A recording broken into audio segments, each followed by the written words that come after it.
So in this BTCC tutorial, I will be showing you how to buy Dogecoin here on BTCC. Once the app's opened up, go to the bottom and select the blue trade circle. Once you're here in the top left, I want you to change it from USDT-M and select on spot.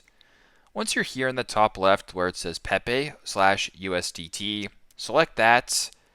Then you're on this page right here. You can go down to where it says Doge/USDT. You can also go to the top here and select Doge as well.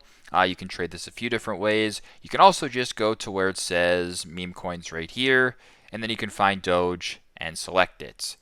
Once that is done, you can choose to buy or to sell. Right below that, it says market order. You can change your order type. Right below that, you can type in the amount of Dogecoin you want to buy. So one Dogecoin is that much USDT, or you can go and search up like 10 USDT is that much Dogecoin. And if you want to buy it, press on the blue buy button and then proceed that way with the transaction. So that is how you guys can buy Dogecoin here on BTCC. Thanks again for watching and hope this helps.